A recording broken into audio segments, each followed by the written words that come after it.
Bonjour à tous, je suis Joseph René Tobny, je suis présentateur télé et radio, je suis également mannequin et modèle photo, je suis auto-entrepreneur et surtout promoteur de la maison Elgato Industries Entertainment. Et comme j'ai toujours eu l'habitude de le dire, une seconde d'antenne est une occasion potentielle de rentrer dans l'histoire. Quand je le dis, c'est tout simplement pour moi une façon de dire quand vous avez la chance et l'opportunité de passer sur une antenne, aussi bien de radio que de télé, eh bien il faut savoir se démarquer. Il faut savoir qu'une fois qu'on l'a fait, on peut utiliser cette petite seconde pour marquer son temps et pour marquer sa génération.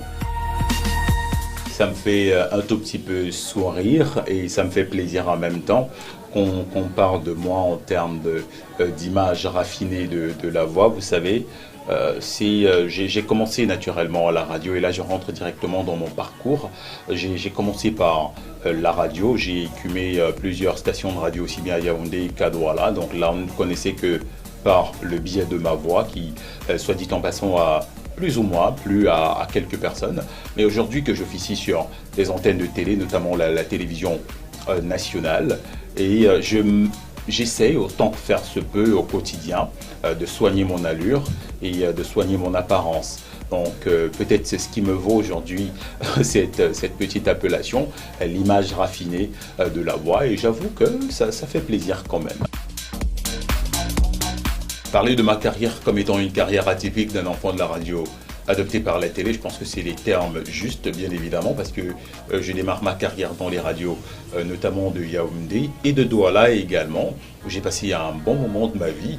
Seulement, je reviens à Yaoundé, où je passe par le poste national de la CRTV, pour me retrouver plus tard, comme par un coup de baguette magique, par un concours de circonstances, je me retrouve à la télé. Je ne m'attendais pas à avoir une carrière de présentateur télé. Et aujourd'hui, je suis présentateur télé sur l'antenne télé nationale.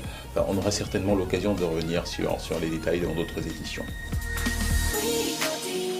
Comment dompter ses peurs et tirer son épingle du jeu? Pour moi, mon expérience personnelle m'a appris que pour dompter ses peurs, eh bien, il faut faire face à ses peurs. Il faut regarder ses peurs en face, il faut les affronter. C'est la meilleure façon de dompter sa peur. Si vous avez par exemple peur de parler en public, commencez dès la maison à vous entraîner à parler avec vos frères et vos sœurs. Si vous êtes dans une salle de classe, vous êtes élève et que vous avez peur de parler en public, commencez déjà pendant les exposés à lever le doigt, à prendre la parole. Ici, vous pourrez faire face à vos peurs. Et c'est la même règle qui s'applique dans la vie de tous les jours, dans le monde professionnel. Faire face à ces problèmes, les affronter, prendre le taureau par les cornes, et pour tirer son épingle du jeu, eh bien, ce ne sera que plus facile. Donc tirer son épingle du jeu, pour moi, c'est quoi? Eh bien, c'est identifier le domaine dans lequel on excelle.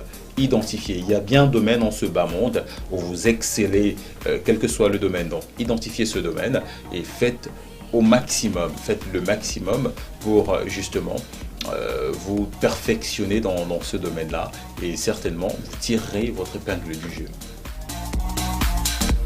Quand rêver et espérer ne suffisent plus, eh bien pour moi, le maître mot, c'est l'audace.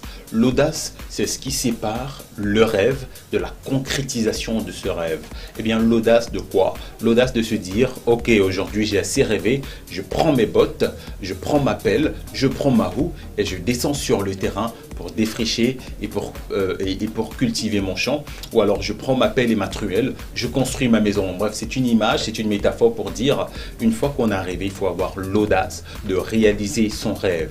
Comment est-ce qu'on réalise son rêve? On le concrétise, on se lève, on va en face, on travaille pour améliorer justement les conditions qui permettront la réalisation de ce rêve, et on ne reste pas à la maison à rêvasser et à imaginer que la solution viendra du ciel. On se lève, on y va et on affronte justement la réalisation de ce rêve. Alors, le message que j'aimerais adresser à tous les jeunes Camerounais qui nous regardent aujourd'hui, eh bien, c'est que, chers compatriotes, chers frères, chers jeunes, eh bien, sachez que la vie appartient à ceux qui se lèvent tôt. Ne laissez jamais, mais alors jamais personne vous éloigner de vos rêves. Ne laissez personne vous dire que vous ne pouvez pas réussir. Ne laissez personne se mettre au travers de votre chemin. Ne laissez personne vous éloigner de la réalisation de vos rêves. Moi, j'y cru et je suis en train de réaliser mon rêve. toi crois et demain, toi aussi, tu réaliseras ton rêve.